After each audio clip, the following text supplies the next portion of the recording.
coverage, community, commitment. This is WSFA 12 News at 6. We have new information tonight about the possibility of a multi-billion-dollar road, rail, and air project in West Alabama. Good evening, I'm Tametria Conner. The plan would involve a toll road stretching from the coast to the Tennessee border. But state officials, including the governor's office and Alabama Department of Transportation, had never heard of the project until the last day or two. The three parts of the project would incorporate sites from the Gulf, the Black Belt, and Northwest Alabama into the western Tennessee border. To find out more, here's our Raycom News Network political reporter, Max Reese. The CEO of Amerimetro says the proposal could lead to thousands of jobs.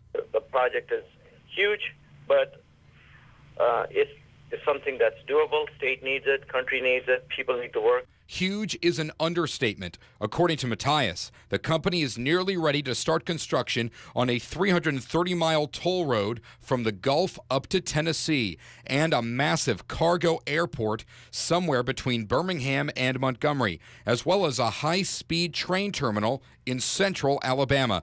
Matthias says he even won the blessing of state officials back in 2007. I had gone down there and met with the Department of Transportation, had met with the state treasurer at that time. But that's not true. According to ALDOT officials were not made aware by Amerimetro or Alabama Toll Facilities Incorporated that they were announcing their plans. When I spoke with the CEO of Amerimetro, he said he had had substantive conversations with the state's Lieutenant Governor, Kay Ivey. That was back when she was the state's treasurer. When I spoke with a representative of her office, she said that Ivey and Matthias don't have any sort of relationship that goes beyond a simple introduction. Amerimetro has taken many state officials by surprise. Presently, as I stand here, I don't believe it. I mean, I'm just, okay. I mean, I haven't heard anything on this project before. Here's the CEO's response to the puzzlement. I'm kind of surprised, then on the other hand, I'm not surprised. At this point, it's anyone's guess if any part of the project actually happens.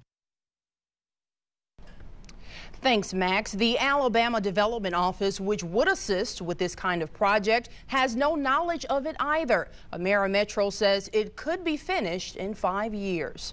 And construction is underway for the new road that will connect two busy Montgomery highways. It will link Taylor Road near the Hampstead development to Ray Thorington Road, a distance of about 3 miles. The local Chamber of Commerce says the new road will create more businesses and more jobs for that area. It's going to open up development opportunities. It's going to create more businesses. It's going to bring more customers to the businesses that are already there. It's allowing us to build a new high school that's desperately needed. The new East Side High School will be located along that road behind the Hampstead development. It's expected to open in the 2013 school year. The connector road should be complete sometime next year. And now to a developing story we brought you at 5. A Prattville pastor has been arrested on pornography charges. Police say Clyde Myers faces 5 counts of possessing child porn. According to police, the 63-year-old is a pastor at Prattville Community Church. Investigators are not releasing any other information. They say their investigation is ongoing. And new at 6, a Montgomery man is under arrest, charged with child abuse. Police say Darius Jordan is accused of physically abusing an 18-month-old toddler. When officers arrived at the home, they found the child on the ground under a stroller. The baby is being treated for a head injury.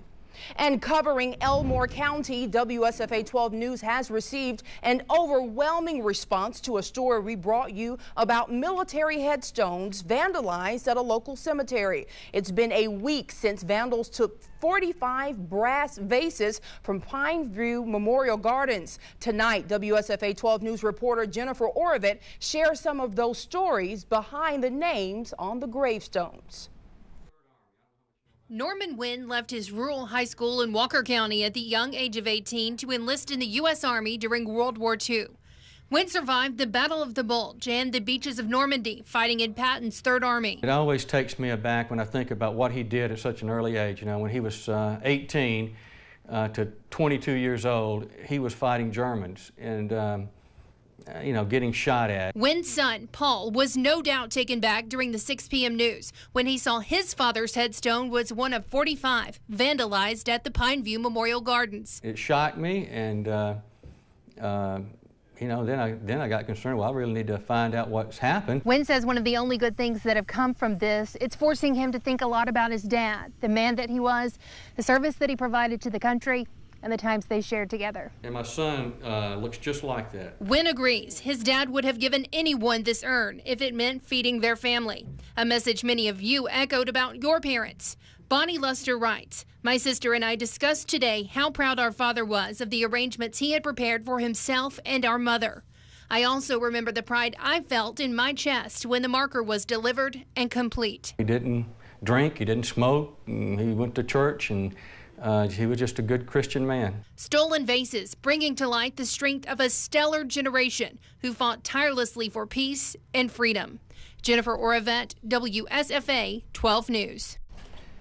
The Alabama Recycling Association has also responded, taking a clear stance not to accept any of the copper vases at partnering facilities across the state. If you have any information on the thefts, please call Crime Stoppers at 215-STOP. And this just into our newsroom, Bahama Jam is back in business. It looks like bare right now, but developers say give it some time and the look will all change. They plan to build a water park, golf course, riding trails, RV park, camping grounds, and more. And they say the appearance isn't the only thing they hope to change. We've gotten away from God, we've gotten away from religion, we've gotten away from the things that made us a great country.